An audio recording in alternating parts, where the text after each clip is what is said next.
More Idaho Matters right now. I'm Gemma Gaudette. In November, voters will be faced with Proposition 1. It's a citizens initiative that will do two things. If passed, it would open up all primaries in Idaho, and it would create a new voting system known as ranked choice voting. Now, last week, if you joined us, we looked at the open primary side of Prop 1. This week, we're going to tackle ranked choice voting.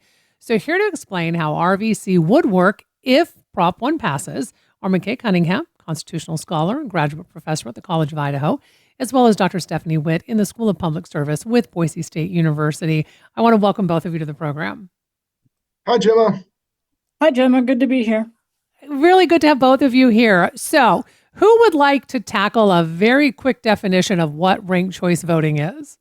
Yeah, you note the silence. I like how I know. I'm kind of like, anyone?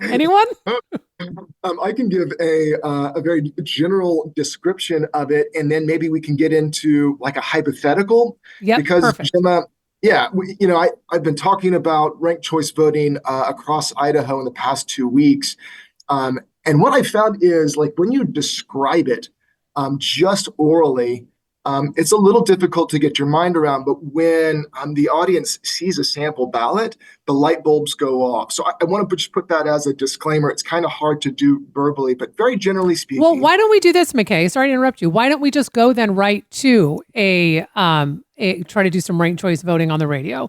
Because we did send out a sample ballot on Facebook and Instagram, and it came from the Veterans for Idaho. And on this sample ballot, so if you want to, if you're listening right now and you have access to social media, folks, you can go on and find this sample ballot. But what it is they have 4 candidates. They have apple pie, ice cream, berry cobbler, and birthday cake. Okay. So my first question then, how do I know if apple pie is a Republican or a Democrat?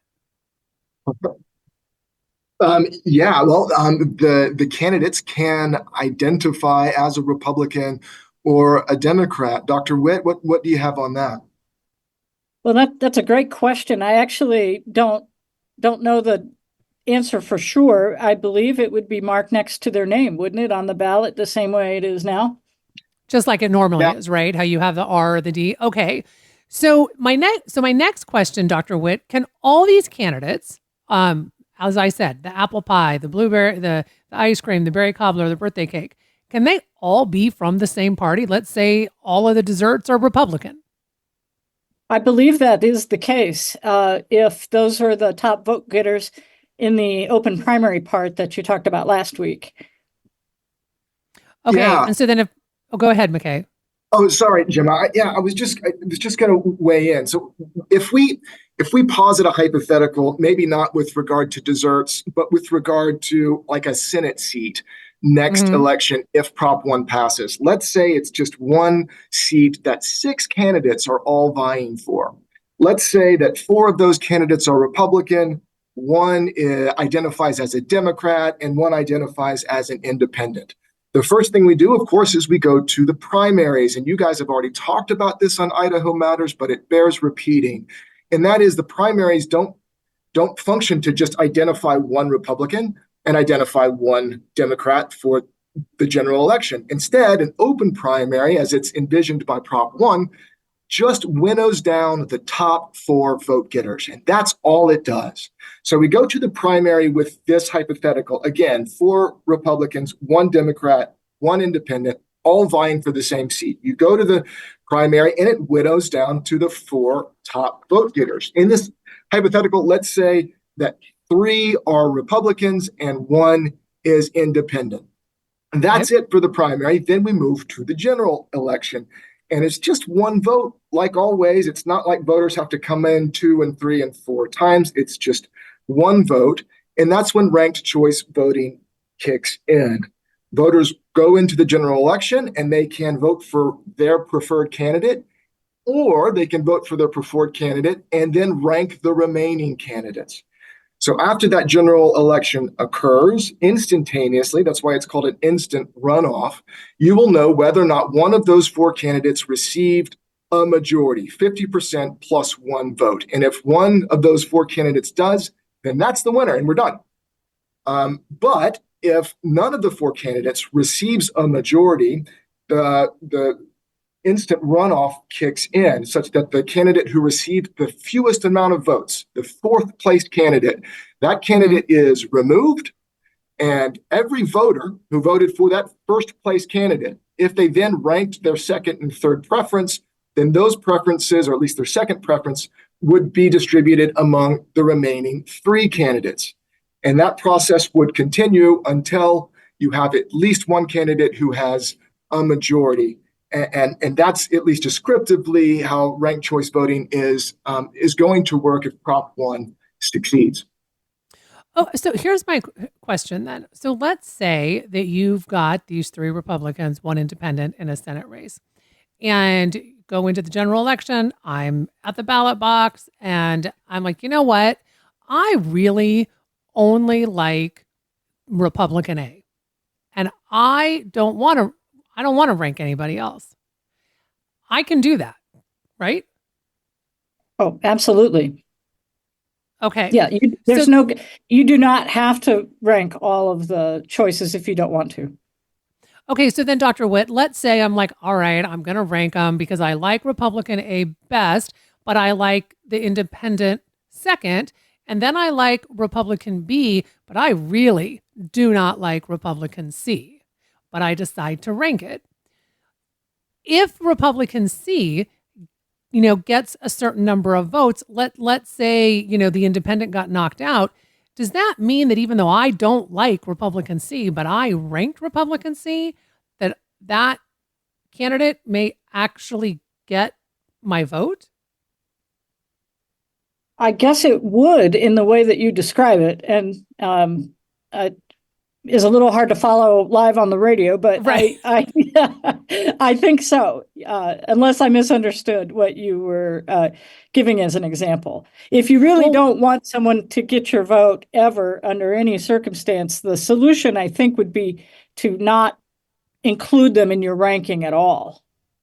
So vote for your number one if that is really truly who you want to get that position. Yes, and then don't rank the candidate you just can't stand. Now, I'm sure there's a mathematician out there getting ready to tell me I've just told you wrong, but I think that's the solution. Yeah. Well, look, I'm no mathematician, so this is difficult for me. So McKay, that's, I think, where sometimes I think this seems to get a little tricky for folks to wrap their brains around is it's not the ranking. Like, I understand the ranking. It's the part about that bottom vote getter is thrown out. Okay, that makes sense. Then all of a sudden it's like, but we're going to take those votes and we're going to disperse them. How do you disperse them? Like, does the candidate with the who right now maybe had like 38% of the vote, let's say that's the highest vote getter, do they get all those votes that got that candidate that was thrown out got? I mean, I don't even know if I'm making sense at this point. Yeah, no, I'm following. Back to our hypothetical, if we have those three Republicans and that one independent candidate all in the general election, in our hypothetical, we suggested that one independent got the least amount of votes, so that candidate is eliminated. Now we focus on the voters who voted for that independent, that candidate who was eliminated. And we look at those voters to see whether or not they had a second place preference. And if they had a second place preference, then those second place preferences are distributed accordingly to that voter's preference. So let's just use one voter who originally voted for the independent, and then they said, well, okay, if my independent favored candidate doesn't win, the second candidate that I would like would be Republican A.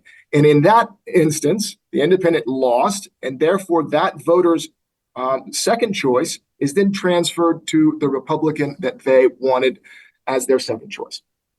Okay. Before I let the two of you go, what is the best way to get educated about how ranked choice voting might work in Idaho? Well, both sides have put out a lot of good information. There are also third-party groups that you can look at. Before I talked to you this morning, I was looking at the Council of State Governments, a nonpartisan group that has some descriptions of how ranked choice voting works in different places. There are those kinds of links that I can share with you. You can share it out to your audience. What we'll do is we'll get those links from you and put them on our website. I want to thank both of you for chatting with us today about this. We've been talking with McKay Cunningham, constitutional scholar and graduate professor at the College of Idaho, as well as Dr. Stephanie Witt in the School of Public Service with Boise State University. I have a lot to say today. Anyway, we've been talking about ranked choice voting. We're going to continue that conversation next.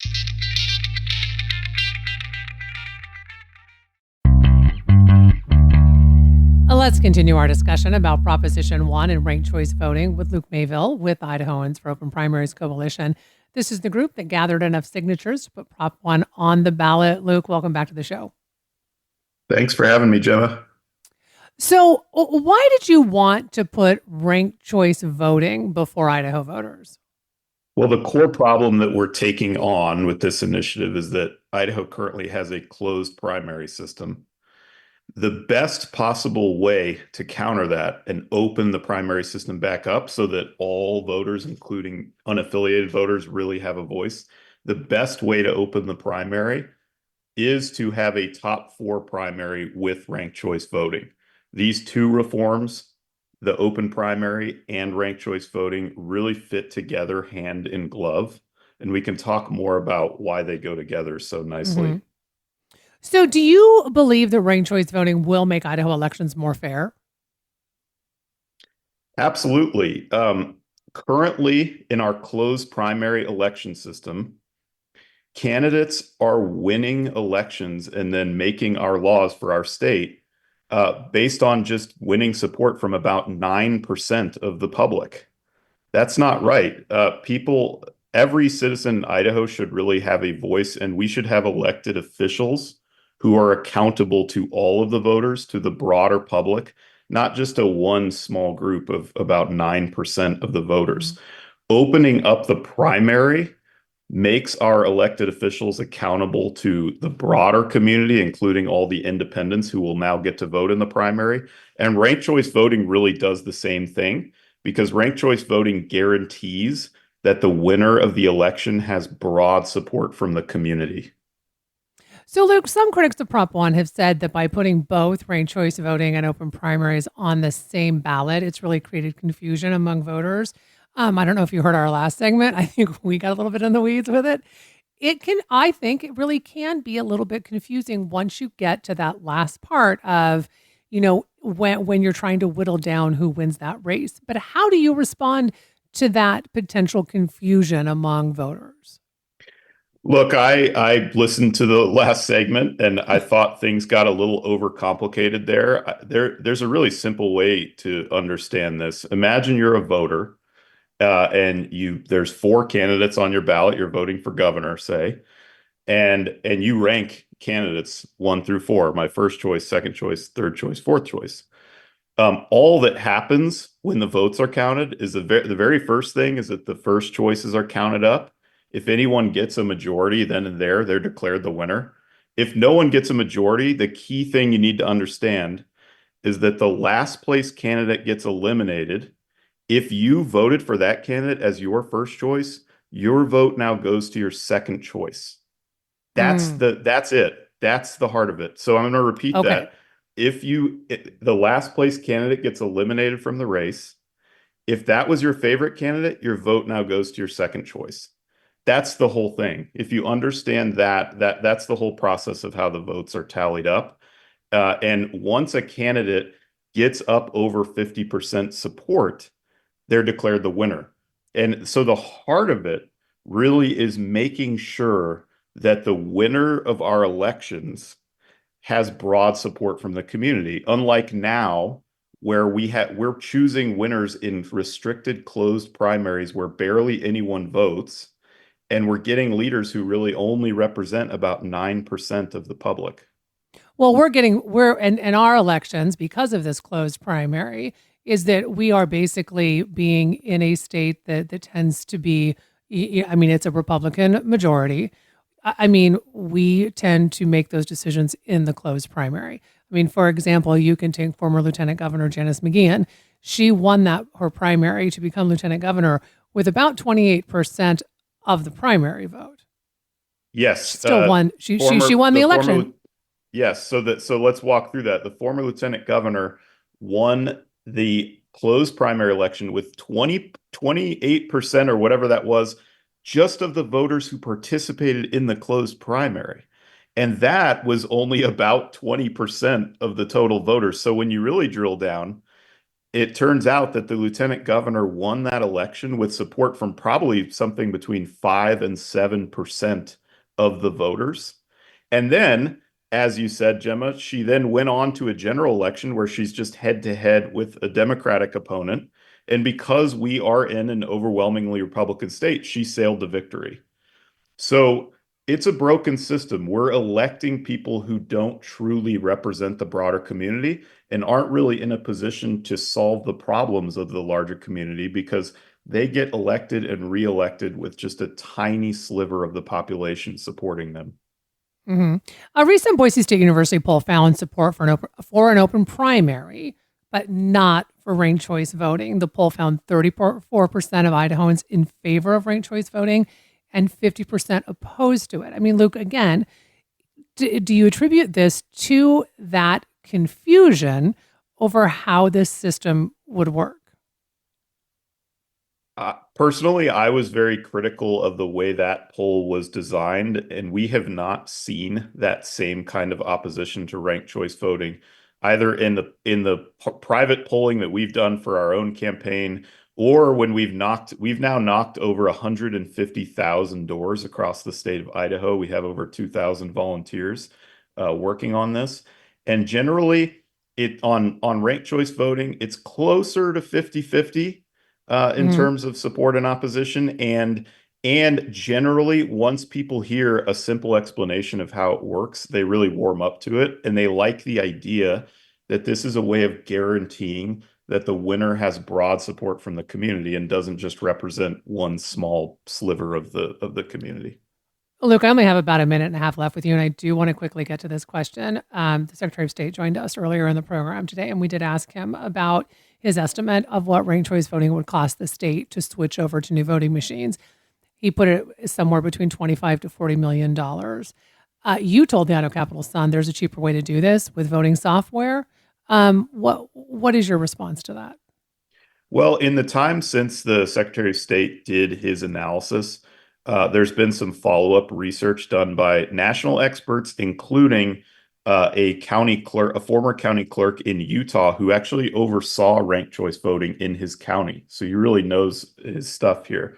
And what they concluded was that it could be done in a very fiscally conservative way by just using simple software upgrades. And that software has, in fact, the Secretary of State has pointed to it not being certified by a certain federal agency, but in fact, that software has been approved in federally accredited labs. And therefore, what our experts in Utah and elsewhere have concluded is that it is ready for use in Idaho. And if we can make those basic software upgrades, the cost of this will be much closer to what it cost in the state of Maine, which was about $500,000 total, or which amounts to about 50 cents per voter. And we think whether it's 50 cents per voter or whether it's a little more than that, that's a very worthwhile investment for making sure that we're securing the right of every Idaho citizen to participate in our elections. Well, Luke, as always, appreciate you coming on the program and talking about this. We've been speaking with Luke Mayville. He is with the Idahoans for Open Primaries Coalition, talking about Proposition 1, but in particular, ranked choice voting. We're going to continue our discussion about ranked choice voting in Idaho right after this quick break.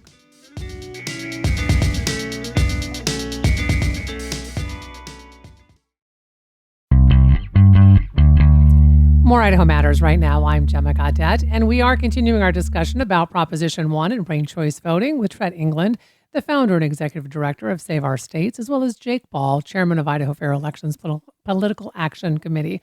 I want to welcome both of you to the program. Glad to be here. Thank you. Yeah, thanks.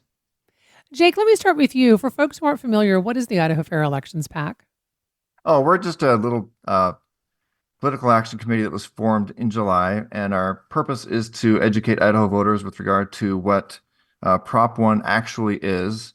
And our main thesis is that Prop 1 is bad for Republicans, Democrats.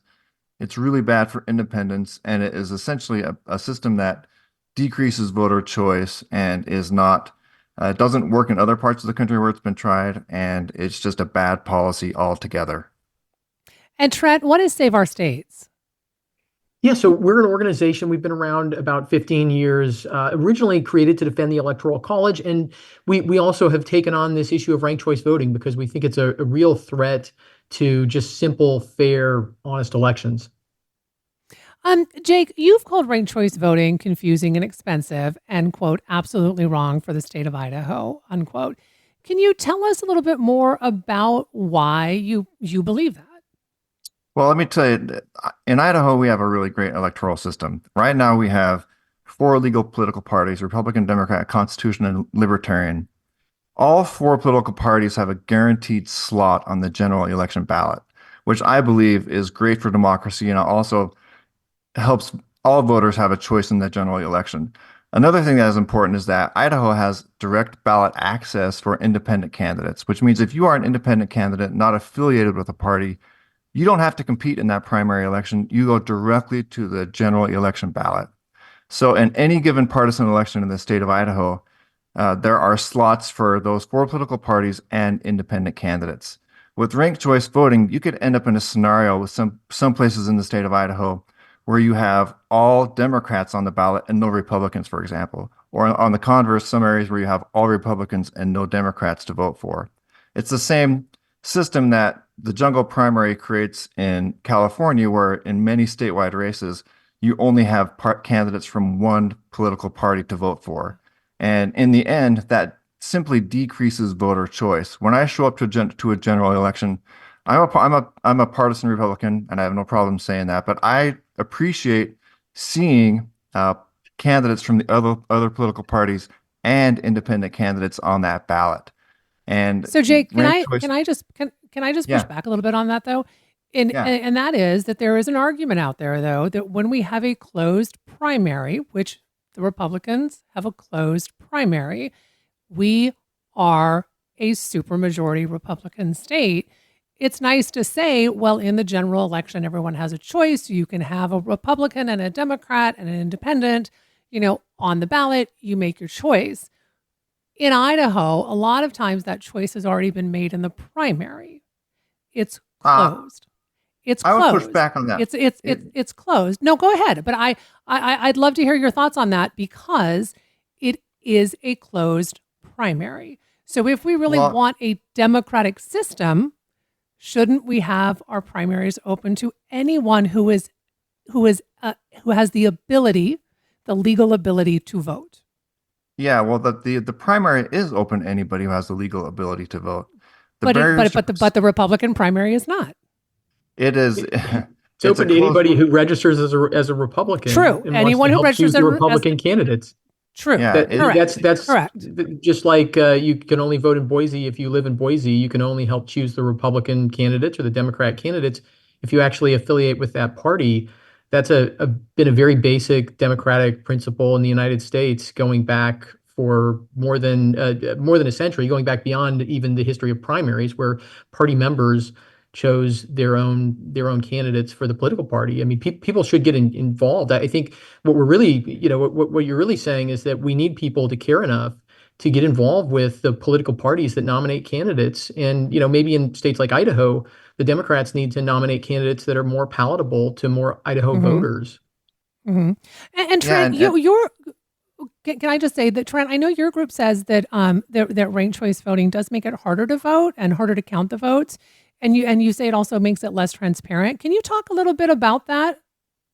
Yeah, absolutely. I mean, this is really what struck me when I first started looking at ranked choice voting, is that it's sort of relatively easy to describe in theory, right? When we're talking about ice cream flavors or animals or something, but when you talk to actual voters in the ranked choice voting experience, it's simply a more demanding system. Right now, people might say that's good, they might say that's bad, but it is a more demanding system because you're expected to know not just who you want to win, but who your second and third and fourth choice is, which is a lot more information about the candidates. It takes a lot more time to vote, but it's really a big challenge on the sort of post-voting side, right? The counting of those votes, making sure that it's done in a transparent way, and then being able to prove to voters that the system is actually honest and fair because it's so dependent on technology. I mean, the only practical way to run a ranked choice voting election at large scale is to feed it all into a computer and then trust what the computer tells you. I just have real concerns that in 2024, in the United States of America, in Idaho, right, or anywhere else, this is not the direction we want to take our elections, to make it harder for voters and just a lot harder for everybody to understand and trust what the results are from that RCV process. Trent, do you think it would be more palatable for folks who might be on the side of voting no on this if these two issues had been separated, if there had been something for open primaries, which in Idaho, when you look at surveys in Idaho, the majority is open to open primaries. The sticking point is this ranked choice voting. So is that, in your opinion, a larger issue than an open primary?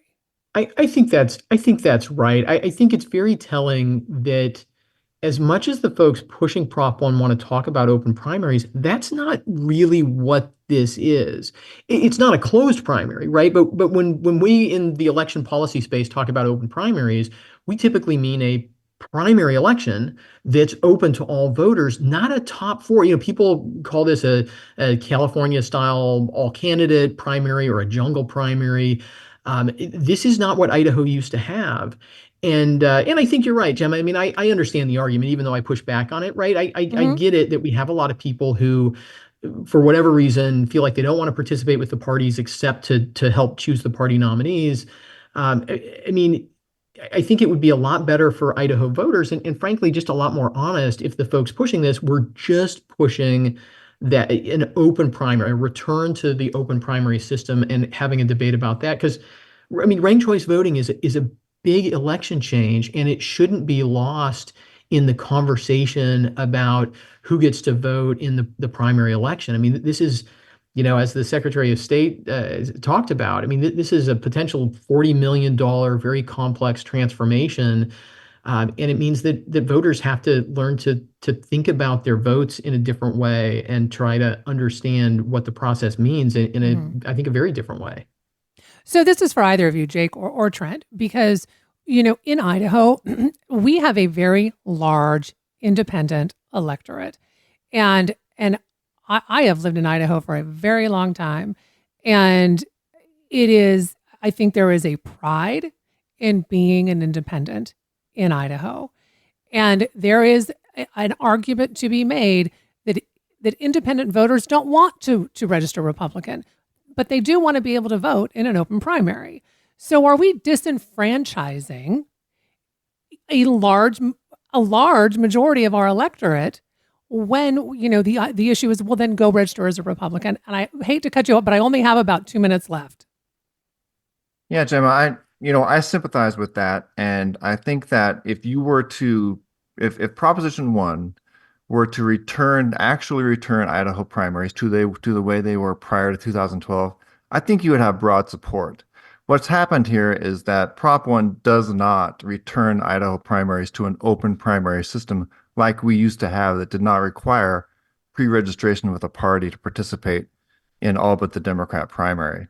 And that's been kind of I guess you would call it even a bait and switch in terms of what this actually is that it is not an open primary. It's an all-candidate jungle primary is what I call it. And if it were a system that did return us back to the prior electoral system, I think you would have broad support. But this is not the same thing, first of all.